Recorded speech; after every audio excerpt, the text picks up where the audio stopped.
Good morning and welcome to this online gathering for Silverside Church. It is Sunday, May the 17th. Hi everyone, we're Judy and Hayes Butler, and we hope this finds you in good health and with all of your sanity in place. We're here in our apartment where we spend most of our time if we're not outside enjoying the spring weather in the Brandywine Valley. David asked us if we would read from Proverbs today. So this next reading is from the 29th chapter of the book of Proverbs. When the righteous are in authority, the people rejoice. But when the wicked rule, the people groan. By justice, a king gives stability to the land, but one who makes heavy exactions ruins it. The righteous know the rights of the poor. The wicked have no such understanding. If a ruler listens to falsehood, all his officials will be wicked. If a king judges the poor with equity, his throne will be established forever. When the wicked are in authority, transgression increases, but the righteous will look upon their downfall. And again, when the righteous are in authority, the people rejoice. But when the wicked rule, the people groan. So we hope you stay well during this time, and we hope to be seeing you soon. Bye.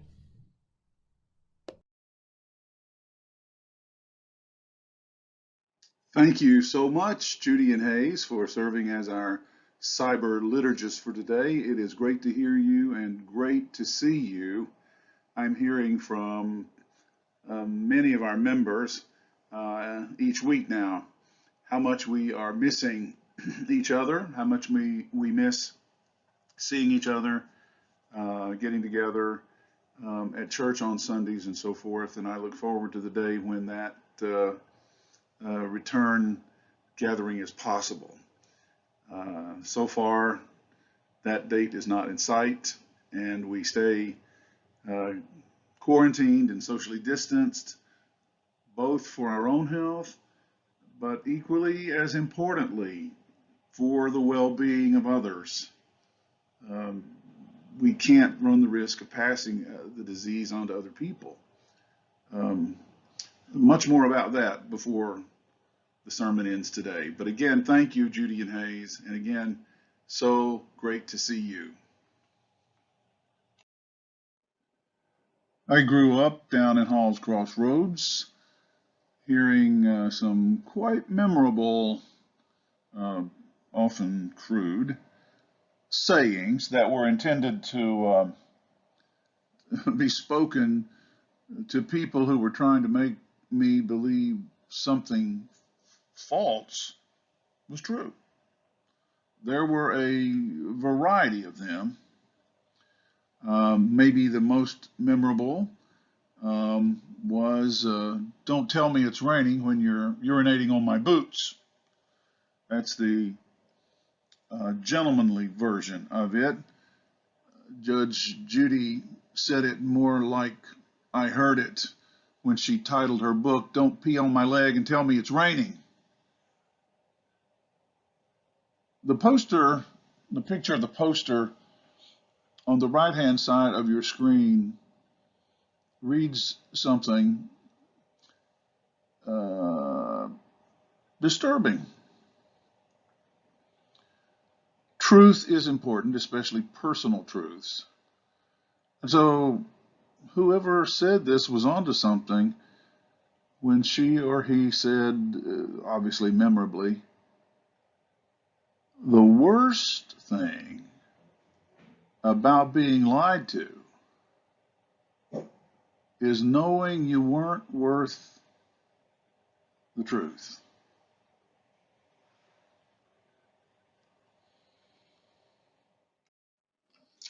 So thanks again to Judy and Hayes for being the pioneer cyber liturgist for us. If there are those of you who would like to take a turn doing the same thing in weeks ahead, by all means, please let me know. If I don't have volunteers, I will absolutely do the Baptist thing and start appointing readers. So the verses that they read from Proverbs chapter 29 were selected verses from the whole chapter, and I selected the verses that I asked them to read because as I looked through there, I was stunned at how applicable the collection of wisdom thought was to much of what we're going through right now worldwide in trying to cope with the plague that is hurting so many people. One of the dangers in biblical interpretation is picking up the Bible and assuming you can open it up and read a passage and it automatically applies across the centuries out of the time and place in which it was written to our time and place. No, that rarely occurs, and it always needs to be interpreted. But there are times when there are some bits and pieces of rather universal wisdom. Jesus' teachings, for example, have a rather universal appeal to them. They apply to more than just specific situations, in contrast to, say, Paul, who is addressing more specific situations, and we get some long-term rules and applications about how to manage issues in churches along the way, but not everything is useful that way, nor did Paul intend it that way. And that's a very important thing to remember. But in this case, there's a real serious parallel that I think needs to be looked at. And again, in terms of interpretation, the Bible is not to be used as a serious rule book that, if disobeyed, gets someone in bad trouble or sent to hell for eternity or something like that. But it is a guide, when it's properly interpreted, for serious spiritual reflection and ethical responsibility once we've understood what the teaching is. There's some horrible ethical teachings in the Bible, don't get me wrong. You can't just pull any old thing out and say that applies to us. It does not. It can't. It cannot. With that said, and I hope you truly understand what I'm trying to get at, we will move ahead. So I took the verses that Judy and Hayes read to us and put them in two columns.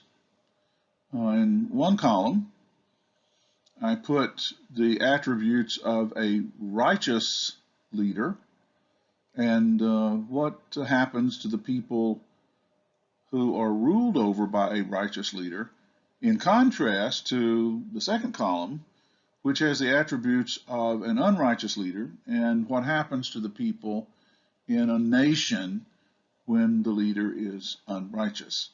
The sense of righteousness or unrighteousness clearly in this context has a connection to how responsible a leader is to the teachings that have been preserved by the ancient Hebrews, I think, as godly or not.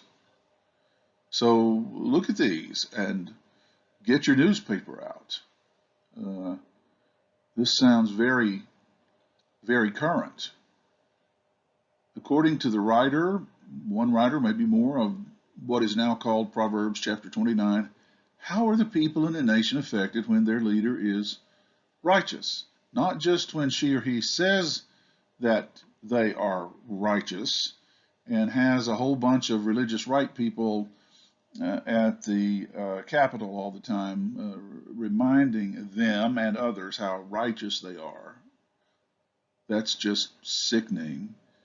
But when they are people trying to live out an ethic connected to God, and we would say from a Christian perspective that we believe that we get a very strong idea of what God's ethical ideals are for humanity from studying the teachings of Jesus, which aren't entertained here in the book of Proverbs at all. But get what I'm saying about righteous.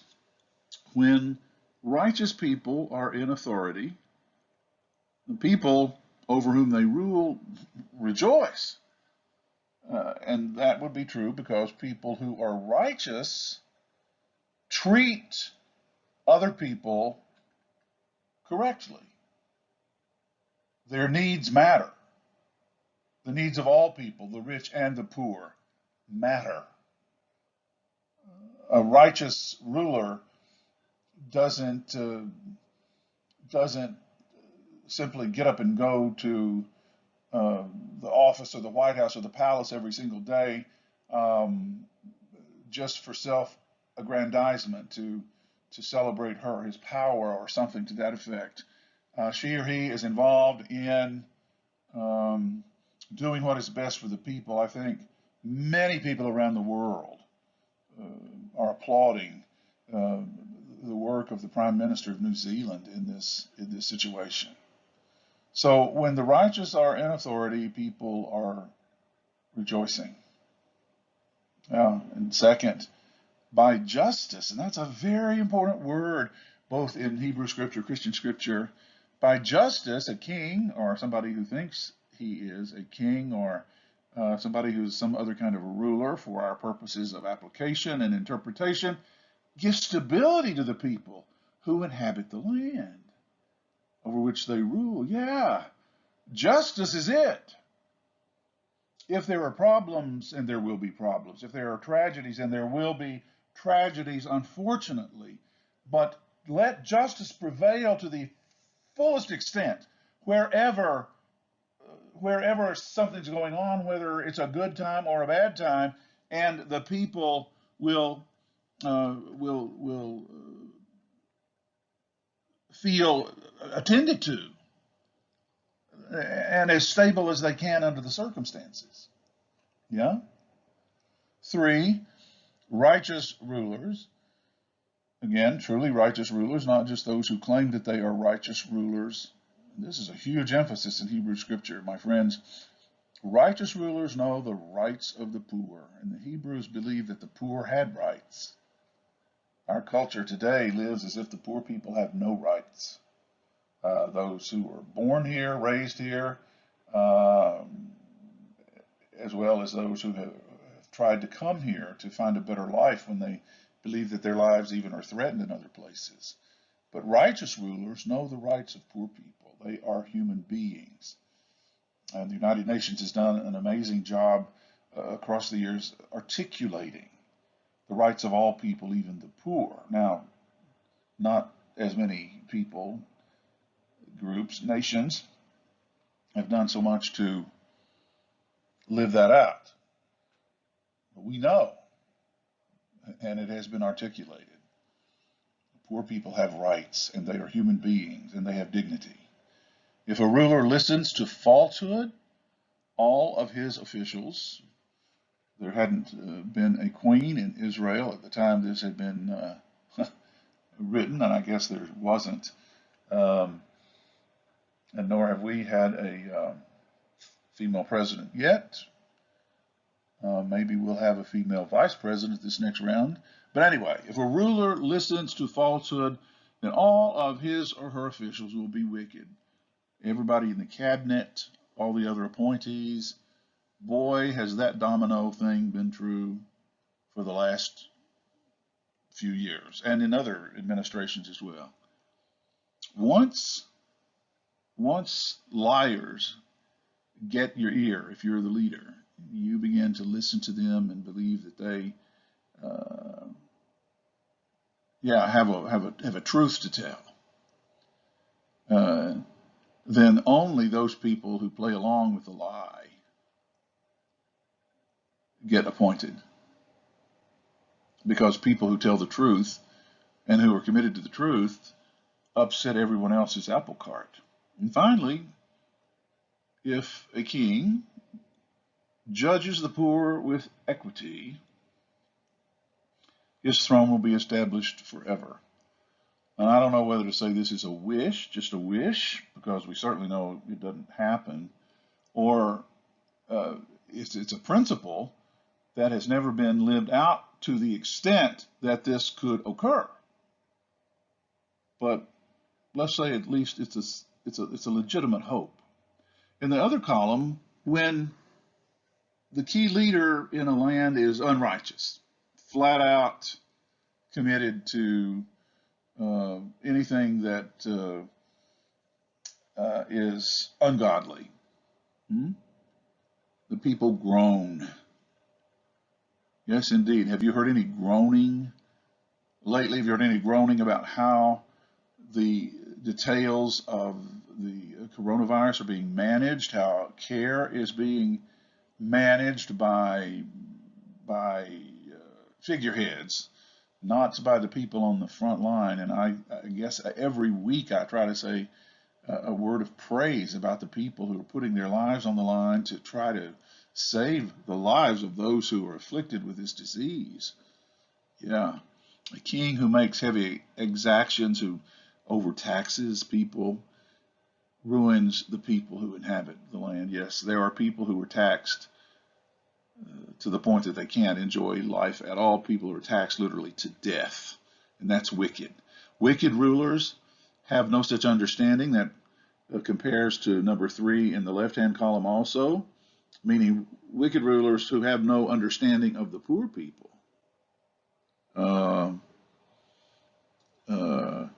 Are oblivious to what needs to happen for the whole community or the whole nation. Yeah, righteous rulers know the rights of the poor. Wicked people don't. Wicked rulers don't know the rights of the poor because they don't care. They don't pay any attention. Part of their wickedness, part of their unrighteousness, is ignoring the needs and the rights of the poor. And there's a fifth one in the column for a righteous leader. If a king judges the poor with equity, as I said, his throne will be established forever. And again, that's a hope, let's say. There isn't a number 5 in the right-hand column, but there's a number 4 we haven't addressed yet. When the wicked are in authority, and prove me wrong on this, prove the writer of Proverbs wrong on this. When wicked people are in authority, transgression increases. When the leaders are doing evil, evil increases in the land. The writers of Proverbs 29 looked to a time, also out there in the future, when the righteous prevail some kind of way anyway. And though the wicked may have accomplished a great deal at the expense of the poor and others who they've taken advantage of, the day will come when the righteous will look upon their downfall. Maybe that is a part of what would happen when the truly righteous king will have his throne established forever.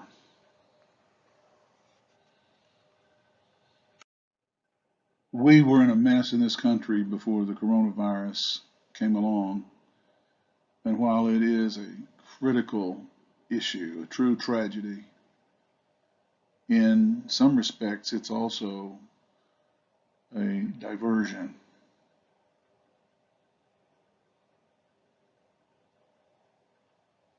The way injustice has had an open, blatant upper hand in the highest levels of government for the last while is repulsive. And in a democracy, that doesn't have to happen, should never have happened.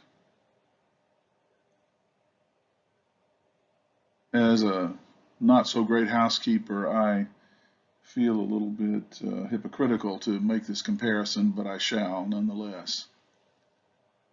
If we wait to clean house until the house is just filthy and neglected, it's possible to wait too late.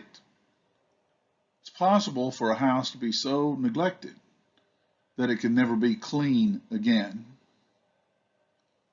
And I've actually known of realtors who told people trying to sell their filthy homes that it just boiled down to the fact they were going to have that house gutted if anything was ever going to live there again, human or canine or feline, let's say. And if that happens, the rot has won. Only the shell survived. A better plan, as my mother tried her best to teach me, and my bossy sister chimed in all along the way. The better plan is to keep our houses tidy and clean and in order on a daily basis. It's a way of life. Those of us who live in a democracy wherein we have power, we give a lot of it away, but we have power to keep the political house clean and tidy and focused on justice. We just can't sit back and allow unrighteousness to rule and ruin our home. When the rot spreads, it ruins not only our home, but many homes in the neighborhood. And innocent people begin to be harmed beyond what is even imaginable.